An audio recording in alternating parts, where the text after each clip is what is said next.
Judas, versículos 5 a 7. Quero, pois, lembrar-vos, embora já estejais cientes de tudo, uma vez por todas, que o Senhor, tendo libertado um povo, tirando-o da terra do Egito, destruiu depois os que não creram. Este é o castigo de Deus. Nós já falamos sobre isso na última reunião. E há anjos, esses anjos exatamente são esses filhos de Deus, de Gênesis capítulo 6, versículo 2. Que não guardaram o seu estado original. E nós explicamos, eles habitavam os céus, os lugares celestiais, onde eles tinham seus principados e potestades. Essa palavra estado original significa, né, o lugar de dignidade. Eles ocupavam um lugar de dignidade, eles tinham um poder angélico. E também essa palavra significa a posição de autoridade que eles tinham. Eles exerciam certa autoridade. E eles deixaram esse lugar. Então a palavra aqui, o seu estado original, até muito boa essa expressão. E abandonaram o seu próprio domicílio, que é os céus. Daí o que Deus fez? Deus os guardou, Deus os condenou, julgou e os guardou sob trevas. E nós vimos na semana passada que essa palavra trevas, no grego original, é tártaro. É o abismo profundo, o abismo de trevas, onde não há luz nenhuma. É o fundo lá do poço do abismo, do Hades. Em algemas eternas para o juízo do grande dia. Esse juízo é o juízo lá no grande trono branco. Então agora vamos ler assim. Como Sodoma e Gomorra e as cidades circunvizinhas que, havendo-se entregado à prostituição como aqueles, seguindo após outra carne, são postas para exemplo do fogo eterno, sofrendo punição. Vamos ler agora 2 Pedro 2,4. Nós vamos retomar e vamos continuar. 2 Pedro 2,4. Ora, se Deus não poupou anjos quando pecaram, esses anjos são os filhos de Deus, lá de Gênesis 6,2. Antes, precipitando-os no inferno, a palavra aqui é a mesma, é tártaro, esse fundo do abismo, fundo do Hades, os entregou a abismos de trevas. Esse lugar é um abismo de trevas, reservando-os para juízo. E nós vimos na semana passada que esse juízo é justamente o juízo do grande trono branco, onde os homens incrédulos, mortos, serão ressuscitados depois do milênio e comparecerão diante do grande trono branco para serem julgados. E também o mar entregará os seus mortos, ou seja, os demônios também estarão perante esse grande trono branco. E nós cremos que também esses anjos caídos também estarão lá para serem julgados. E depois disso, todos eles serão lançados no lago de fogo. Vamos continuar agora e ler 1 Pedro capítulo 3, versículo 9. 1 Pedro capítulo 3, versículo 9. É a continuação do que nós vimos na semana passada.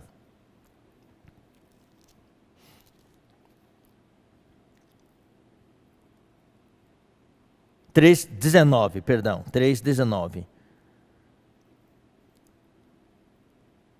Eu vou ler o 18 também para ter o contexto. Pois também Cristo morreu uma única vez pelos pecados. Está falando da morte de Cristo. O justo pelos injustos, para conduzir-vos a Deus. Morto, sim, na carne, mas vivificado no Espírito. No qual também foi, na sua morte, ele foi em espírito. Para onde? Foi e pregou aos espíritos em prisão. Essa prisão é justamente o tártaro. Então, queridos irmãos,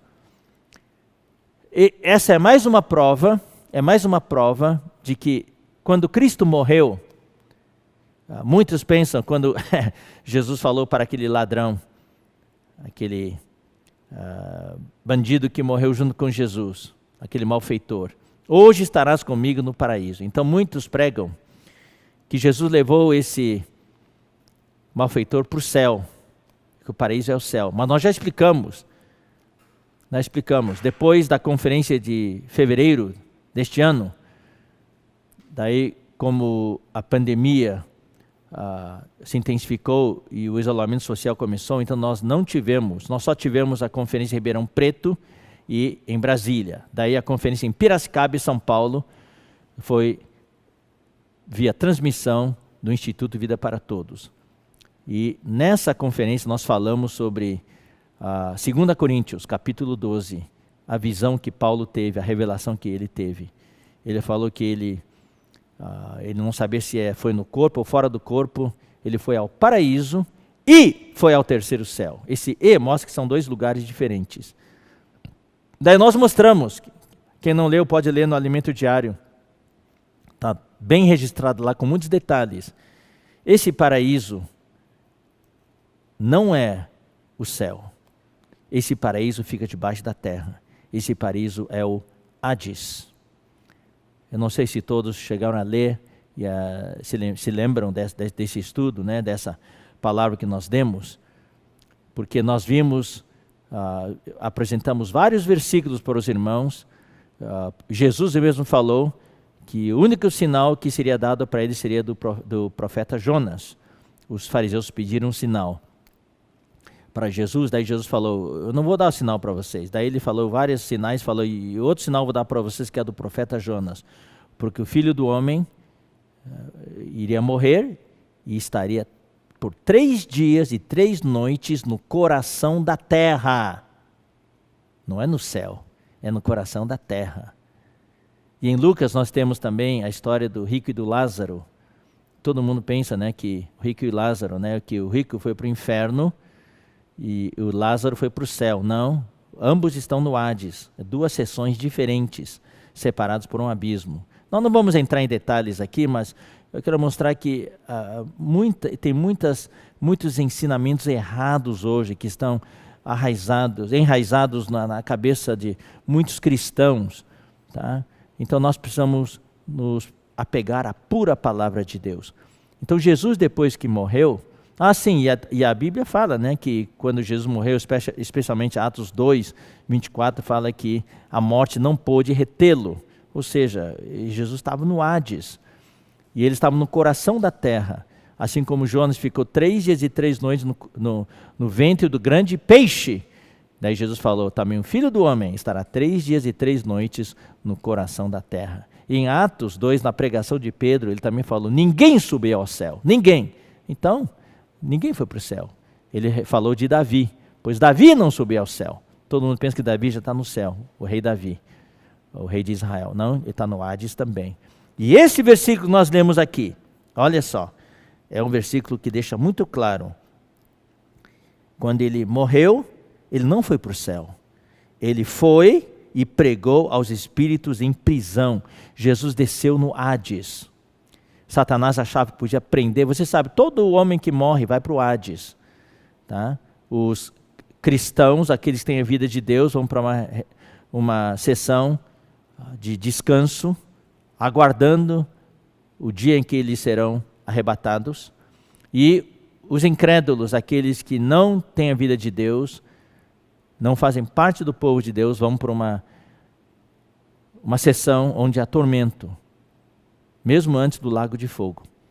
E aqui então, queridos irmãos, Jesus desceu ao Hades e Satanás tentou retê-lo lá por 3 dias. Mas ao 3º dia Jesus saiu do Hades, ele saiu da morte. Ele é o único homem que os grilhões da morte não conseguiram reter. Mas quando Jesus foi para o Hades, não foi só para o Hades de uma maneira geral, ele foi até o Tártaro, ele foi até o fundo do abismo e pregou muito provavelmente, queridos irmãos, ele pregou para os espíritos em prisão, para aqueles anjos caídos, que se rebelaram contra Deus e que deixaram o seu domicílio e contaminaram a raça humana, cometendo fornicação com o ser humano, com as mulheres. E Deus não tolerou aquilo. Já em Gênesis capítulo 6, os lançou no fundo do abismo, nesse lugar chamado Tártaro. Então Jesus, muito provavelmente, na sua morte, ele foi para lá e pregou aos espíritos em prisão. Pregou o quê? Pregou a sua vitória. Pregou sobre a sua morte na cruz, como a sua morte na cruz, oh, louvado seja o Senhor, perdoaria todos os pecados da humanidade. E pregou também que ele iria ressuscitar ao 3º dia. e obteria a vitória sobre a serpente, a vitória sobre Satanás, sobre o príncipe das trevas, sobre o príncipe deste mundo, que reinava sobre todo e reina até hoje sobre todos esses anjos caídos. Então, ele foi para lá e pregou aos anjos, aos espíritos em prisão. Tá? Então, queridos irmãos, olha só, versículo 20. Os quais, no outro tempo, foram desobedientes, quando a longanimidade de Deus aguardava no dia de Noé. Está vendo? Ó? Exatamente. Esses espíritos em prisão, aqui Pedro os remete ao tempo de Noé. Vamos ler também, queridos irmãos, também ligado a esse versículo de 1 Pedro 3,19, vamos ler também Romanos 10, 7. É interessante, irmãos. Romanos 10, 7. Versículo 6, eu vou ler o versículo 6. Mas a justiça decorrente da fé assim diz: não perguntes em teu coração, quem subirá ao céu? Isto é para trazer do alto a Cristo. Olha só que interessante. Quem descerá ao abismo? Isto é, para levantar Cristo dentre os mortos. Então, aqui, quando Paulo fala isso, mostra que Cristo, depois da sua morte, foi para o abismo. Paulo visitou o terceiro céu e ele visitou o abismo também. Ele foi até o paraíso, representado pela palavra paraíso. Eu vou falar um pouquinho sobre esse abismo, vou ler alguns versículos só para vocês. Lucas 8, 31. Tá, irmãos? Como eu prometi na semana passada, eu quero aproveitar este momento para mostrar para vocês praticamente todos os versículos sobre esse mundo das trevas, que a gente raramente fala sobre isso. Por exemplo, sobre o Tártaro. Então, onde estão esses anjos caídos que deixaram seu domicílio e se cometeram fornicação com as mulheres? A gente precisa saber dessas coisas, porque a gente tem que saber com quem que a gente está lidando. Existe todo um mundo do reino satânico. Nós vimos na semana passada que existe hoje a guerra em que nós estamos participando, é uma guerra entre o reino de Deus e o reino de Satanás. Mas a gente tem que saber, o reino de Satanás não é uma coisa tão simples, tem todas essas facetas, todos esses departamentos, entre aspas, né? E a palavra abismo é uma palavra muito importante no que diz respeito, porque no final dos tempos, quando o anticristo aparecer, esse abismo vai aparecer no mundo. E todas as coisas que estão no abismo vão estar na terra, vão subir para a terra, do fundo do abismo para a terra.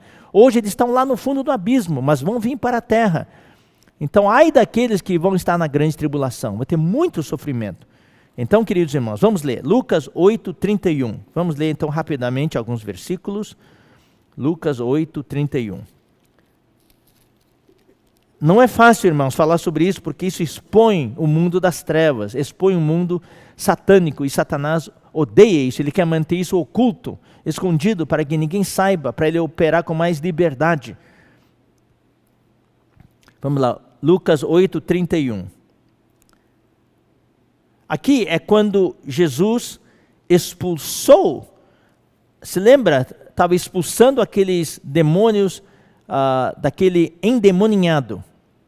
E os espíritos, os demônios, quando saíram daquele endemoninhado, na terra dos Gerazenos, na fronteira da Galileia, daí eles pediram para entrar nos corpos dos porcos. Havia uma manada de porcos lá, de vários milhares de porcos.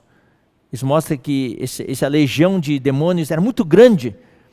Mas olha só, vamos ler o versículo 32. Ora, andava ali pastando no monte uma grande manada de porcos. Rogaram-lhe, os demônios então rogaram a Jesus que eles permitissem entrar naqueles porcos. E Jesus o permitiu. Mas olha o versículo 31. Versículo 30. Perguntou-lhe Jesus, qual é o teu nome? Respondeu ele, Legião. Legião era alguns mil, legião de soldados, era alguns mil soldados romanos.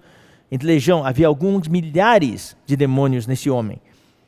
Legião, porque tinha entrado nele muitos demônios. rogavam-lhe que não os mandasse sair para o abismo. Está vendo? A morada dos demônios é o abismo. E o abismo fica no fundo do mar, para baixo do fundo do mar. Por isso que o mar hoje, a boca do abismo fica no fundo do mar.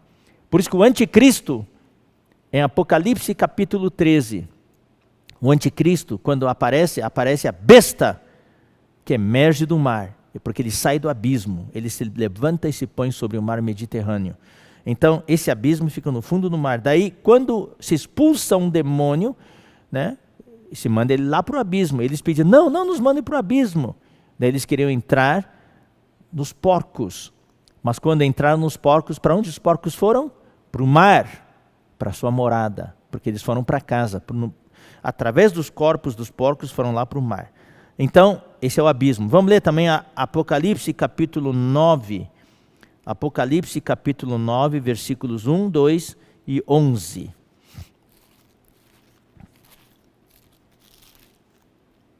O quinto anjo tocou a trombeta e viu uma estrela caída do céu na terra. E foi-lhe dada a chave do poço do abismo. Está vendo? Aqui é quando os vencedores, o filho varão é arrebatado, existe a batalha no céu, Miguel e seus anjos contra o dragão e seus anjos, e daí o dragão é derrotado, e o dragão e seus anjos são lançados para a terra, e eles perdem daí o seu domicílio nos céus. Daí, antes eles tinham seus principados e potestades, daí eles perderam aquele domicílio para sempre, daí vieram todos para a terra, e os céus ficaram limpos. Tá? Então, é esse momento que quando ele chega na terra, a estrela caída é Satanás, é o dragão, ele tem na mão a chave do poço do abismo. Daí começa aqui, ó, é a quinta trombeta, aí começa o miolo da grande tribulação. Daí bem no miolo da grande tribulação, ele abre o abismo, a porta do abismo, daí saem todas aquelas criaturas e vão infestar a terra inteira. Irmãos, por isso, não queiram estar aqui durante a grande tribulação. Bom, vamos ler também o versículo 2. Ele abriu o poço do abismo e subiu fumaça do poço, como fumaça de uma grande fornalha. Saíram tantos seres, tantos espíritos malignos, que parecia uma fumaça. E com a fumaceira saída do poço, escureceu-se o sol e o ar. Vamos ler também o versículo 11. Tinham sobre eles como seu rei o anjo do abismo. Esse anjo do abismo é o espírito que vai entrar no corpo daquele político, que vai aparecer nos últimos 7 anos.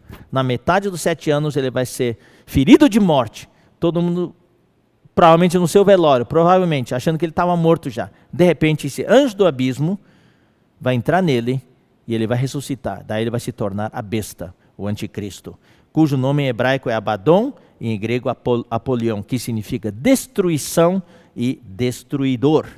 Vamos ler agora o capítulo 11, versículo 7. Quando tiverem então concluído o testemunho que devem dar, a besta que surge do abismo, está vendo? Pelejará contra elas e as vencerá e matará. Queridos irmãos, esse abismo é o que está lá no fundo. É onde Deus colocou esses anjos caídos e que deixaram seu domicílio. Tá, vamos continuar. Apocalipse 17, 8. A besta que viste era e não é. Está para emergir do abismo e caminha para a destruição. Está vendo? Tem tudo a ver com o abismo. Capítulo 20, versículos 1 e 3. Apocalipse capítulo 20, versículos 1 e 3. Então vi descer do céu um anjo, tinha na mão a chave do abismo e uma grande corrente. Versículo 3. Lançou-o no abismo e fechou-o e pôs selo sobre ele, para que não mais enganasse as nações até que se completassem os 1000 anos. Eu vou ler o 2 também. Eu vou ler de novo, 1, 2 e 3. Isso aqui, irmãos, é depois da batalha de Armagedon. Eu vou ler o 20 também, tá? Capítulo 19, versículo 20. Depois da batalha de Armagedon, Cristo com seus vencedores, lembrem-se, os vencedores aqui estão vestidos de branco, linho finíssimo e puro. São a noiva. Depois do casamento, com vestido de noiva mesmo, eles vão descer para a batalha de Armagedon. O noivo e a noiva. Uau! Esse casal de guerreiros. E Cristo vai matar o anticristo com a espada que sai da sua boca, com a sua palavra. Daí a besta vai ser aprisionada e com ela o falso profeta, que com os sinais feitos diante dela seduziu aqueles que receberam a marca da besta e eram os adoradores da sua imagem. Os dois foram lançados vivos dentro do lago de fogo que arde com enxofre. Eles não vão passar pelo juiz do grande trono branco, eles vão inaugurar o lago de fogo direto, sem conexão. Os restantes foram mortos com a espada que saía da boca daquele que estava montado no cavalo. E todas as aves se fartaram das suas carnes.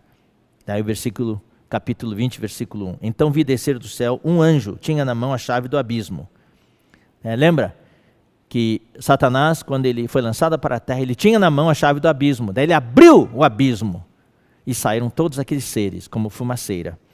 Agora, tem esse anjo, depois do juízo do anticristo e do falso profeta. Esse anjo vai ter na mão a chave do abismo, e esse anjo provavelmente é Cristo, com uma grande corrente. Ele segurou o dragão, a antiga serpente, que é o diabo, Satanás, e o prendeu por 1000 anos.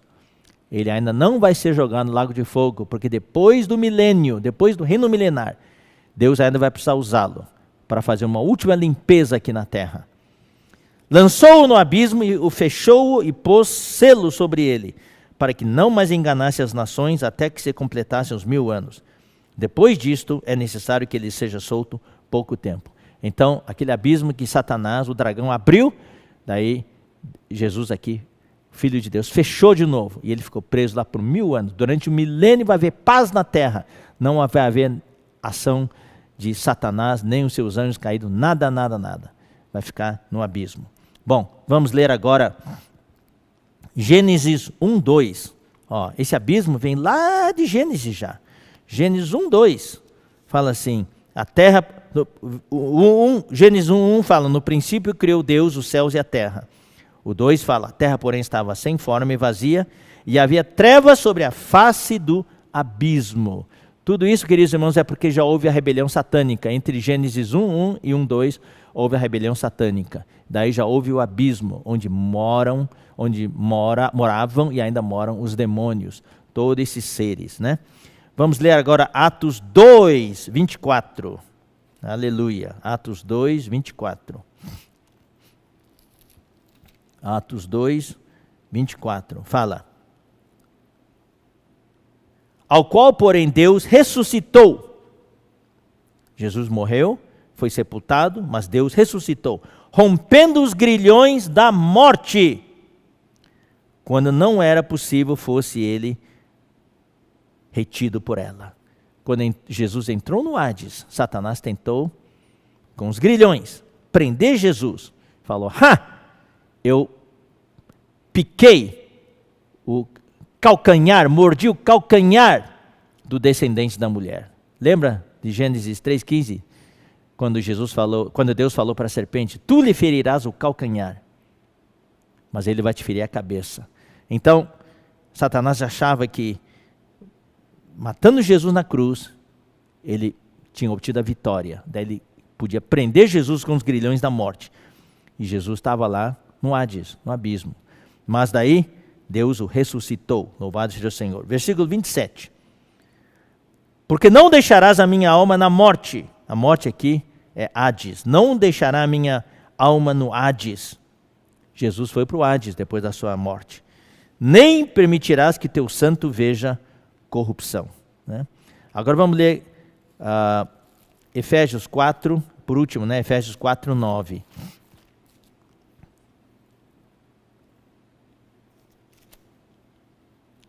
Fala. Eu vou ler o 8 também. Por isso diz, quando ele subiu às alturas, levou cativo o cativeiro e concedeu dons aos homens. Ora, o que quer dizer subiu? Senão que também havia descido até as regiões inferiores da terra. Aqui é mais uma prova que depois que Jesus morreu, ele foi para as regiões inferiores da terra. Então, por isso que Romanos 10, 7 fala, quem descerá ao abismo? Isto é, para levantar Cristo dentre os mortos. Ou seja, quando Cristo morreu, estava entre os mortos, ele estava lá no abismo, ele estava lá no Hades. Tá, isso aqui, irmãos, é algo de embasamento só para vocês entenderem, tá certo? E também apagar alguns conceitos errados. E Apocalipse capítulo 20, versículos 10 a 15, nós já lemos na semana passada. É o grande trono branco. Então nós já explicamos, ali vão ser julgados todos os incrédulos mortos que vão ressuscitar depois do milênio e serão abertos livros com todas as suas obras. Mas um livro em especial vai ser aberto, o livro da vida. E vai se procurar o nome dessas pessoas no livro da vida. E aquele cujo nome, e com certeza o nome deles não estão, porque se estivesse, não estariam ali naquele tribunal, no grande trono branco. Todos aqueles que têm os seus nomes inscritos no livro da vida, estarão no outro tribunal, estarão no tribunal nas nuvens. Depois da grande tribulação, quando houver o arrebatamento da grande maioria dos crentes que ficaram na terra, passando pela grande tribulação, eles se juntarão aos grupos de vencedores que estarão nas nuvens, que terão descido com Cristo, desde o terceiro céu até as nuvens, e ali vai haver o tribunal de Cristo, e ali vai ter o julgamento dos filhos de Deus. Ali é o nosso lugar. Se alguém apareceu no grande trono branco, não tem salvação. O seu nome certamente não vai estar escrito no livro da vida. Por isso que na reunião passada, no final, eu orei por todos aqueles que nos assistiam na última semana, que ainda não tinham recebido Jesus, não tinham escrito seu nome no livro da vida.